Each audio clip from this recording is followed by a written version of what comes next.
Olá, doutor Diego, tudo bem? Olá, Gisele, tudo bem? Seja bem-vindo, doutor Diego Cheruli, Tudo bem? tudo bem? Então, Diego, eu estava começando a introduzir o tema aqui, falando sobre a importância dos precatórios, ainda mais nesse ano e num momento de pandemia, né?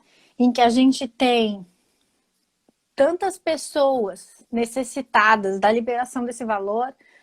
São Uhum. pessoas idosas, essa verba é uma verba alimentar, os precatórios previdenciários em especial, mas também os precatórios que têm relação com salários de servidores, com remunerações de servidores, também tem essa necessidade de antecipação, né? Normalmente o governo pagava no primeiro semestre, nos anos do governo Dilma, a gente teve, acho que foi um ano só que foi pago em novembro e dezembro, Certo? mas como regra, os pagamentos costumavam acontecer no primeiro semestre.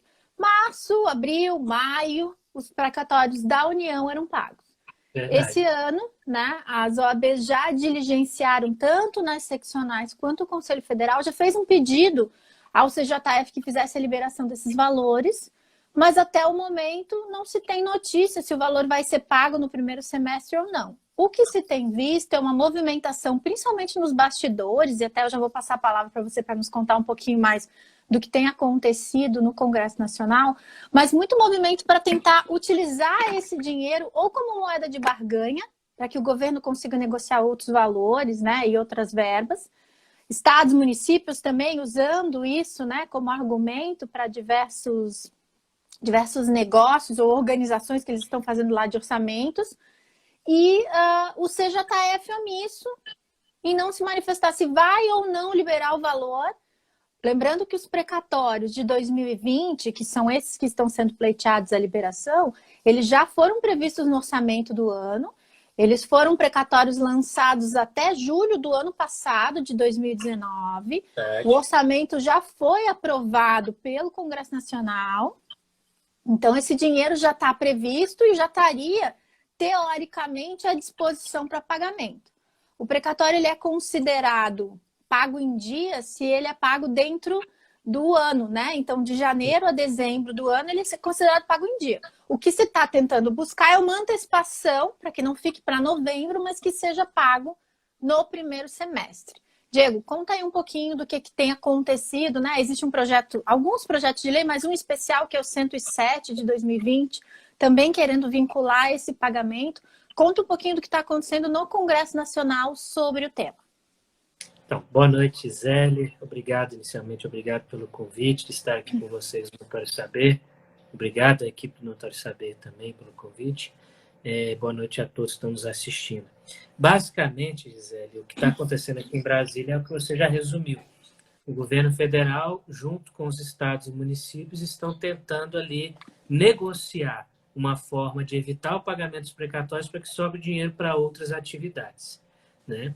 É, Tudo começou, na verdade, aí, com algumas propostas até de deputados. Isso foi inicialmente proposto pelo PDL, né, o Projeto de Decreto Legislativo, que foi o mais chamado, 116 de 2020, do senador Otto Alencar. O senador Otto Alencar proibiu o pagamento, ele alterava a resolução do CJF que ordenava o pagamento, né, dos precatórios, se não me engano, 303 ou 313, e suspendia 303. essa 103, né? Não, E 303. suspendia 303 mesmo, né? Suspendia essa resolução e simplesmente mandava não pagar durante esse período e acumular uma dívida, né? Isso gerou uma grande confusão, porque o projeto de decreto legislativo não é a via adequada para essa alteração, até porque o pagamento do precatório decorre de força constitucional, que é do artigo 100 e seguintes ali da nossa Constituição Federal, que foram alterados, inclusive, pela emenda 94, né? Então, nesse sentido, eu fui atrás de informações, porque a advocacia toda nos procurou, né? Tentando aqui em Brasília saber o que estava acontecendo. E aí, buscando informações, eu descobri que os prefeitos fizeram, estão fazendo, e os governadores, uma grande pressão no Congresso Nacional para o não pagamento. Só que não é o não pagamento por si. Eles não querem pagar porque os precatórios incluem na dívida. Eles são dívida do Estado. E a partir do momento em que eles pagam esse precatório e ainda tem que comprar mais coisas para o combate e tratamento do coronavírus, a dívida total do Estado e do município ultrapassa o limite orçamentário eles poderiam responder por crime de responsabilidade. Né? Então, aí que estava a grande chamada. Os prefeitos estão com medo de responder pelo crime de responsabilidade, o que não afeta a União. A União não está ainda com esse problema. E quando você fala de precatório previdenciário, que é a maior parte da atuação do pessoal, nós vemos que, além deles serem alimentares ali, e suprapreferenciais, na maioria dos casos, né, pelo parágrafo 1º e parágrafo 2º do artigo 100 da Constituição, nós temos ainda que eles são verbo de origem federal, que já foram, como você diz, orçados, aprovados na lei, depositados no CJF. Existe um ofício do Ministério da Economia onde ele afirma que os valores já estão, né, com o CJF, ele já deveria ter pago. Agora, essa questão do CJF, Gisele, ela é bem interessante, porque não é de hoje que ele faz isso, né? Ano passado, nós acompanhamos aí a briga dos peritos médicos, que ficaram sem receber 2018, praticamente 2019. Foi necessário um projeto de lei, o PL 2999, de 2019, para que os peritos conseguissem receber uma parte, né? E ainda tem muito saldo. Quando questionado o CJF simplesmente disse que não pagou e não vai pagar ainda porque tem um sistema que não está pronto. Então, ou seja, a vida das pessoas, ainda mais a subsistência, no caso dos peritos, que fique para depois. Né? Pensa-se muito isso. E nós estamos negociando, conversando aqui em Brasília, muito, né? E o deputado Rodrigo Coelho, junto com a nossa assessoria, achou uma solução. O Rodrigo Coelho é aí de Santa Catarina, né? E nós encontramos uma solução que foi alterar a Lei de Responsabilidade Fiscal, Lei Complementar 101, para permitir que o pagamento desses precatórios possa ultrapassar o limite de responsabilidade. Essa proposta não é nova, tá? O Senado já tem projetos tramitando sobre isso, que é o PLS 163 de 2018, que está na CAI, que não é a mesma coisa, mas ele retira do endividamento público o pagamento de precatórios. Ou seja, o precatório não faz parte do endividamento público. Para essa nossa questão atual, isso é bom, que aí os prefeitos poderiam pagar e aqui não faria parte do endividamento, não geraria responsabilidade fiscal. Por outro lado, é ruim, porque se não é parte do endividamento público, ele não tem que pagar. Então, ele tem menos obrigação de pagar. Né? A proposta que nós encontramos, aí, como você disse, que é do PLP, o Projeto de Lei Complementar 107 de 2020, apresentado pelo deputado Rodrigo Coelho, que é o primeiro, inclusive, da Câmara dos Deputados ao tratar do assunto, dizer, nós alteramos, então, a Lei Complementar 101 para permitir que o pagamento precatório não incida pelas vias do endividamento, não incida como crime de responsabilidade do prefeito ou do governador, nem mesmo do presidente da República. Né? Então, a intenção é essa. O Alexandre Frota também apresentou um projeto, que é o projeto de lei 1690, projeto de lei, não é lei complementar, então não altera lei tributária, 1690 de 20. Ele basicamente manda pagar o precatório para idosos. Né? Ele é bem curtinho, assim, vai pagar o precatório para idosos. Bem objetivo. Até ler aqui que ele é bem curtinho, ele é tão pequenininho. Só tem um artigo. O pagamento precatório emitido pela União, Estado e Município serão liquidados no primeiro semestre deste ano de 2020, tendo como preferência os idosos de acordo com a legislação. Ponto. Então, é um projeto bem simples, mas atinge sua finalidade.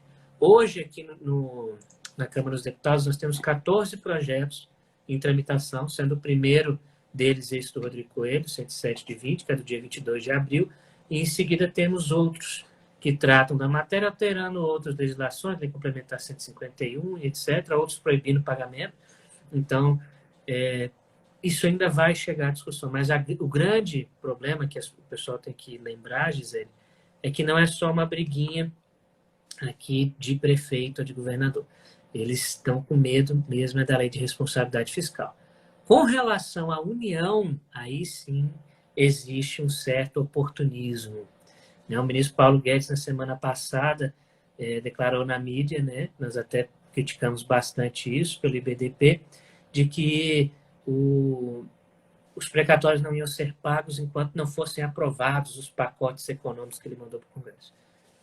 Então, assim, não tem lógica, porque o dinheiro já está aprovado, já é dívida alimentar, e agora vai se negociar um pagamento que é uma obrigação constitucional, com uma liberação de valor, com reforma, com isso ou com aquilo, né? Vem negociar com o direito dos outros, né? Negociar com o direito dos outros é uma baixaria, né? É meio que uma baixaria, né? Você falar, Ah, eu já tenho tudo pronto, já está orçado, já está na lei de orçamento, já está na lei orçamentária, já está depositado, mas ó, só vai pagar se. E aí vem a questão sobre o CJF, porque ele está com dinheiro. E é o Assim, conflito, né? Porque primeiro o Ministério da Economia diz, responde num ofício, né? Até o doutor Tiago está aqui com a gente. exato. Foi um ofício que foi escrito também pelo doutor Tiago Kidrick, encaminhado pela Associação de Aposentados, né? E eles responderam dizendo, não, o Ministério da Economia respondeu dizendo, não, o dinheiro já está com o Conselho da Justiça Federal. Se eles quiserem, eles pagam. E daí, acho que 1 ou 2 semanas depois, o ministro aparece dizendo, não, peraí, mas nós não vamos pagar enquanto não houver a liberação. Então, há um conflito de informações aí. Ou o dinheiro já está com o CJF e pode ser pago, ou então o dinheiro ainda está sendo manipulado de alguma forma pelo governo, né? E que ele teria veto desse pagamento.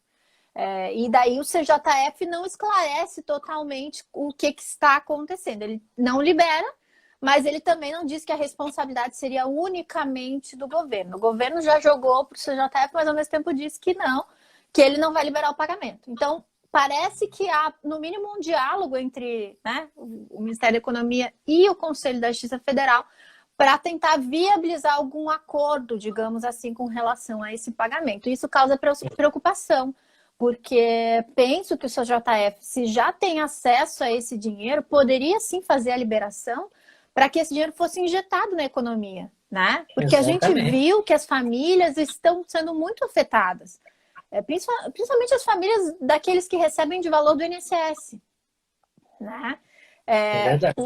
Houve muitas famílias que tiveram diminuição de renda em razão de pessoas que colaboravam naquela renda familiar e que tinham atividades mais autônomas e que envolviam a circulação de pessoas de alguma forma, e todo o comércio está sendo afetado, muito desemprego, né? Muita demissão em razão das empresas não estarem podendo trabalhar e vender, né?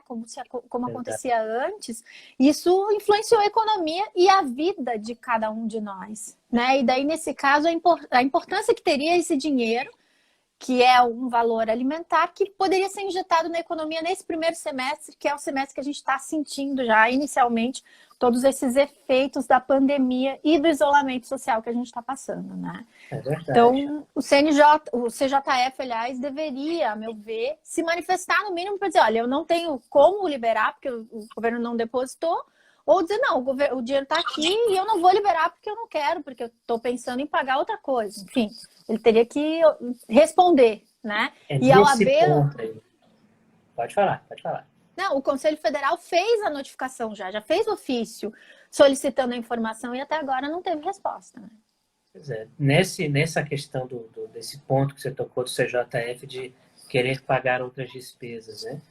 Corre na mídia e algumas informações aqui em Brasília de que eles estão segurando o valor empenhado total, né? Porque quando vão as rubricas empenhadas, separadas, mas o montante é um só, né? E dizem que pretendem usar esse valor para pagamento até mesmo dos próprios salários de servidores, juízes, magistrados, garantir o pagamento aí para o futuro, né? E não necessário e deixando o precatório, só que isso seria um crime de responsabilidade, tá? Porque ele está destinando uma verba tarimbada para outra área não definida na lei de diretrizes orçamentárias nem na lei de organização orçamentária, né? Então, nós temos esse problema a definir. E o que você bem falou, o Rodrigo Coelho oficiou, não só fez o projeto de lei, mas ele oficiou o CJF também, ele oficiou ao CNJ, oficiou o Ministério da Justiça, oficiou a Presidência da República sobre isso, e também não tivemos resposta, mas até onde se sabe, o uso desse precatório, o valor, né, é de pessoas que estão com dívida. Nós não estamos cobrando aqui os precatórios das grandes indústrias, das grandes empresas, esses precatórios milionários, bilionários. Nós não estamos cobrando isso. Estamos cobrando o valor alimentar de pessoas que ficaram sem receber. A maioria dessas pessoas são pessoas que recentemente foram afetadas pelo pente fino, que às vezes tem ali para receber 60, 70 mil reais de atrasado, porque ficaram sem receber o salário. São pessoas que tiveram aposentadoria especial concedida e tiveram que parar de trabalhar e que estão precisando desse dinheiro. E esse dinheiro não vai vir para ser guardado, não vai vir para ser na compra de um carro, Ninguém vai fazer isso agora. As pessoas que demandam esses precatórios, elas demandam para pagar dívidas. São pessoas que ficaram muito tempo no limbo. E são com essas pessoas que nós temos que nos preocupar. Porque pagando a dívida, o dinheiro circula. Né? O professor Emerson Lemos tem até uma historinha engraçada, quem não ouviu vai perguntar para ele, porque demora para caramba a história, né? Mas de como o dinheiro circula, né? Que um paga no hotel, aí o hotel paga para o fornecedor de pão, o fornecedor de pão paga para o fornecedor de trigo, e daí vai girando a economia, né? E isso é importante, porque esse valor para essas pessoas vai aquecer a economia local. E aquecendo a economia local, as empresas, inclusive as pequenas, porque nós estamos no Brasil num momento de quarentena falsa, né? Porque as empresas estão abertas. Tem muita empresa assim, que realmente não tem como, mas imobiliária está aberta. Aqui em Brasília está tudo aberto. Está tudo aberto. Assim, nós temos aqui uma limitação de funcionamento, mas você sai na rua, está todo mundo na rua, está tudo aberto, está tudo funcionando. As pessoas não podem entrar na loja. Né? Obviamente, shopping está fechado. Tem loja em shopping. Aqui está aberto, abriu faz umas 2 semanas aqui os shoppings também. Aqui ainda a gente só não tem ônibus. O pessoal está tendo que circular no Uber, ou a pé, ou de bicicleta. O que realmente está forçando aqui o isolamento é o transporte público que mantém-se fechado e sem data definida para abrir. Aqui é o contrário. Aqui o transporte público está normal, né? Tem assim, reduzir um pouco, mas também até pela própria demanda, que não estava tendo, mas essa semana deu uma explosão sem ter aberto. E o governador falou que ia abrir dia 13 e ele já prorrogou para o dia 18. Então, assim, está tudo aberto. A maioria das empresas que de fato correm riscos é aquela pequena empresa, não é aquela que necessariamente está dentro de um shopping, né? É aquela pequena empresa, ela está aberta, ela está funcionando precariamente, mas está funcionando. E o dinheiro dessa pessoa vai vir para aquecer essa economia, vai vir para ajudar essa família, que muitas vezes são as que mais correm o risco de contágio. Elas são as que mais correm o risco de contágio, porque vivem em espaços menores, com maior aglomeração próprio familiar. Então, com esse dinheiro, com certeza vai poder dar uma melhorada, uma garantia de vida melhor e um risco menor. Mas, infelizmente, o CJF não pensa assim. Esse valor, de fato, está empenhado. A grande questão jurídica é se o Poder Executivo pode retirar esse valor. O dinheiro está lá. Então, que é a ameaça do Ministério da Economia, né? Eu não vou deixar pagar, eu não vou permitir o pagamento enquanto o Congresso não aprovar as outras coisas que eu quero. O dinheiro é da União. Isso não tem dúvida. O dinheiro é da União. Então, o Ministério da Economia pode controlar esse pagamento. A questão é se ele pode tirar. Pedir para devolver. Porque já foi empenhado. Né? Sim. Salvo engano, pelos estudos que nós fizemos, aí ele não poderia tirar esse dinheiro, mas ele pode falar para não pagar. Agora, caberia aí ao judiciário, uma vez pressionado pela advocacia, né, criar mecanismo de pagamento. Eu acho que o momento é da advocacia pressionar. Tiago Kidrick, como você falou aqui recentemente aí pela OAB do Rio Grande do Sul, fez ofícios, não só pela OAB, mas também pela Associação de Aposentados, que ele representa, e também está agindo, né, enquanto advocacia ali local do Rio Grande do Sul. Vocês em Santa Catarina também, a OAB do DF também, a maior parte das OABs, inclusive o Conselho Federal. Só que agora está na hora, eu acho, da advocacia unitária, cada um por si, começar a peticionar nos seus processos, exigir os pagamentos e tentar fazer com que a justiça tome uma posição, porque do jeito que está, não. Pergunta aqui do colega, em caso de confirmação de que o valor está depositado no CJF, não caberia ação de pagamento imediato, uma vez que tal verba não poderá ser usada para outra rúbrica? Meu receio dessa ação, Gisele, é justamente os juízes entenderem de forma negativa, né? Mas espera aí, está no momento do coronavírus, os estados estão precisando de dinheiro e babá, né? E nós vemos aqui, hoje eu estava fazendo um ofício também para um deputado destinado ao Ministério da Justiça, né, e outros locais, denunciando aí a máfia dos respiradores, que em Santa Catarina está com esse problema, né? Santa Catarina comprou respirador a R$190 mil a unidade, um negócio que custa $13 mil. Então, assim, é absurdo, e não entregaram, tá aí. Penhoraram conta da galera aí e tal, dos gestores e das empresas. No Rio de Janeiro, a mesma coisa, fizeram prisão, né, do ex-secretário de saúde, de dono de algumas empresas com capital de R$20 mil. Ou seja, a corrupção está comendo esse dinheiro. E tirar o dinheiro, que esse valor do precatório, que vai de fato aquecer a economia, e jogar para a corrupção é bem complicado. Eu acho bem complicado. E esse momento a gente está vendo muito disso, né? As pessoas se aproveitando da ansiedade, do desespero em razão da pandemia para, nesse afã de resolver, entre aspas, começar a fazer um monte de atos sem licitação, né? Começar a atropelar certas regras, até processuais, né? Isso está se expandindo para tudo. A questão do devido processo legal, né? Toda essa discussão da teleperícia, da videoconferência, das audiências à distância, né? Todos esses detalhes de garantias constitucionais que a gente tem, que não deixaram de existir durante esse período, mas que passam a ser tratadas de uma forma diferente em razão da pandemia. Então, agora tudo pode, com a desculpa da Covid, né? E a gente tem que trabalhar para que isso não aconteça. Mas, sem dúvida, a questão do CJF é um ponto importante nisso, porque é o órgão que teria a viabilidade nesse momento de fazer essa liberação. E daí essa questão dos limites de gasto, também, como bem ressaltado por você, ele tem uma questão importante, principalmente no que a gente fala de município e de estado, né? Porque eles têm uma limitação um pouco mais efetiva que a União não tem, ou não teria nesse primeiro momento, né? E daí toda essa tem, questão... né? Ela tem, mas aí, que quando não começou estaria o coronavírus afetado. E com a decretação do estado de calamidade pelo decreto 6, ela passou a não ter que obedecer a emenda 95, que é a PEC do teto dos gastos. Então, é mais um motivo para que o precatório federal seja pago, porque ele não vai ser incluído aí no limite fiscal. E eles já tiveram a liberação em razão da decretação, né? Então, os estados e os municípios ainda estão numa situação um pouco mais precária, digamos assim, e a situação de precatório deles já é bem mais difícil, né? A gente tem estados aí pagando precatório de 1998, né? Precatórios muito antigos. Já chegou a conhecer a emenda 94, né? Ela alterou o artigo 101 da DCT. Você já conhece essa? Uhum. O artigo 101 diz que os estados e municípios que até 25 de março de 2015 tiver em mora com o pagamento de seus precatórios deverão quitar até 31 de dezembro de 2020. Né? E aí eles já estão desesperados com relação a isso. Porque eles têm que cumprir uma norma constitucional. Né? Então, eles têm que cumprir. Isso aqui também faz parte do programa fiscal. E ao não cumprir, eles também vão poder responder pelo crime de responsabilidade. Né? Porque tudo isso está empenhado, tudo isso está definido e tem que ser feito. Sim, exatamente. Daí toda essa discussão, até pelo prazo, né, de 2020, vem à tona aqui com relação aos estados e municípios em especial. E na questão dos precatórios deles, muitos estados não estão nem perto de quitar. Né? Alguns estão mais próximos, mas muitos não estão nem perto de quitar.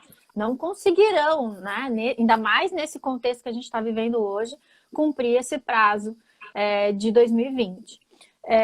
E até a questão da vinculação para a liberação desse pacote econômico, né, que o governo vem trazendo, isso está vindo junto com essa discussão dos estados e municípios. Muitas vezes se mistura a realidade dos estados e do município, que, a meu ver, é até mais precária, né, mais preocupante, e o governo acaba tentando colocar a discussão do precatório da União junto com o precatório dos estados e dos municípios, para confundir nesse caso, né? Porque me parece que o Congresso é até bem mais sensível à questão do precatório dos estados e municípios, mas o debate está sendo feito todo junto, porque essa emenda que você mencionou, ela é vinculada a estados, município e Distrito Federal, porque a União estava em dia. Né? Exatamente. Mas agora os diálogos e as propostas que estão sendo trazidas são todas referentes a precatórios em geral, e não necessariamente no tocante a precatórios de estados, municípios e do Distrito Federal. Então a União tenta entrar nessa negociação de resolver o problema de entes que vinham com atraso e um problema econômico bem maior, junto com o dela, que na verdade, como a gente já falou, o pagamento está previsto no orçamento, a verba já está aprovada e seria um pagamento em dia, em 2020. Já está empenhada, já tá no caixa. Exatamente. Só tem que ser liberado. Né? Mas aí essa liberação depende do ministro da Economia ou do presidente do CJF? Né? Que essa é a questão. Sabemos, é do presidente do CJF. Exatamente. Se ele quisesse, ele já podia ter liberado. Contra ele não vai resvalar nenhum crime, nenhum ato ilícito, porque o dinheiro está empenhado, está orçado, está regular, é só pagar. O Ministério da Economia, você não podia ter pago sem minha autorização. Você já autorizou a partir do momento que você depositou. E o que o Congresso já depósito autorizou está... no momento em que aprovou o orçamento. Exatamente. Né? Porque esse dinheiro foi habilitado até julho de 2019 para poder ser pago no ano de 2020. Então, está tudo correndo normalmente. A questão dos estados e municípios talvez realmente tenha que ser revista, porque tem muitos que não estão nem perto de pagar e de quitar, e esse ano vai ser um ano atípico, né? Que realmente trouxe prejuízo para essa organização do pagamento dos precatórios, mas não com relação à União. Né? Essa discussão não pode ser misturada com a discussão do precatório da União, que é um precatório previsto para a competência de 2020. Né? Eu tenho até receio de algumas discussões que já ouvi colegas tentando levar isso para o Supremo, né? Essa matéria numa ação constitucional. Eu tenho muito receio disso, porque o Supremo, no momento em que se encontra, e dado aí que os credores desses precatórios não têm a mesma força política que outros credores, pode ser que o Supremo vá na linha do Estado, de melhor dar uma suspendida aqui, alocar melhor os recursos do que deixar uma grande monta com uma parcela pequena. O Supremo é um órgão julgador, né? Um tribunal muito político. E a questão econômica no Supremo não costuma ser analisada em favor do pequeno. Né? É sempre do grande. É sempre do grande. Então, a gente vê, por exemplo, em algumas ações previdenciárias, que o INSS esqueceu de apresentar a análise econômica ali, antes mesmo dessas alterações da Lindbe ali, o ministro do Supremo intimar o INSS para dizer quanto seria a despesa se aquela ação fosse julgada favorável. Ações até de menor montante, menor volume, né, de procedência, mas que o ministro, obviamente, claramente, expressamente se interessa por essa questão econômica ali, né? Em favor da União, em favor do INSS, em favor, né, do mais forte dessa relação. Então, é algo que a gente tem que se preocupar, sim. Sempre que a gente questiona algo ao Supremo, a gente tem que ser cuidadoso, até no formato e no momento, eu acho, de fazer o questionamento. Me parece que muitos órgãos, em especial o Supremo, está mais sensível à necessidade do governo do que necessariamente à necessidade do segurado, do servidor público, né? Então, isso talvez realmente não traga uma boa resposta nesse momento específico. Na verdade, eu vejo também aí uma balança política, né? O Supremo sempre evita contrariar as vontades do governo para evitar o que está acontecendo exatamente agora, né? Conflito entre os poderes. O presidente ele tem ódio do Supremo. Essa semana ele foi lá, não sei se vocês viram, fez uma carreata aqui com empresários, né? E foi lá fazer uma reunião surpresa com o presidente do Supremo para pressionar o andamento de uma ação. Né? É uma das coisas mais absurdas, porque antes de ser presidente do Supremo, o Toffoli é um juiz. Ele está ali como magistrado, ele está ali para julgar como julgador. E o julgador não pode ser pressionado por nenhuma das partes. Se uma das partes foi pressionar, a outra também tem o direito de fazê-lo. Né? Então isso ficou muito, muito, muito feio e pegou muito, muito mal. Mas o Supremo sempre tenta jogar, né? Tenta sempre ter essa balança política do deixa eu ver se não vai quebrar o Estado. Quem fala muito disso é o Savares. Né? O Savares fala assim, se vai quebrar o Estado, não tem problema. O Estado cria outra forma de se virar. Cria imposto, faz alguma coisa, mas ele não pode desprestigiar o direito face a essa vontade particular aí, essa vontade do Estado, essa vontade política, que é o que hoje vem acontecendo. E o Estado tem vias, tem formas, diz ele, de manter todas as atividades funcionando. Nós temos um gasto anual de quase metade do nosso orçamento pagando juros de dívida pública. E ninguém fala disso. Nesse momento agora, ninguém está falando de parar de pagar o juro da dívida pública, mas falam de parar de pagar o pobre do segurado do INSS que tem um precatório para receber. Né? Então, é essa discrepância de força, de entendimentos, que faz com que o Brasil continue sendo esse país medíocre do ponto de vista econômico. Inclusive, com muito apoio dessa nova ideologia do governo federal, essa nova ideologia do Ministério da Economia, que privilegia o mais forte, como se o mais forte fosse ajudar o mais pobre. Num país até desenvolvido, isso funcionaria. No Brasil, não. É mais difícil mesmo, né? E daí, assim, tentando achar, né, a gente já está chegando no meio da live, para a gente tentar sugerir soluções, né, e colaborar também com os colegas que estão, com os advogados que estão com dificuldade, né? Eu tenho falado muito sobre a parcela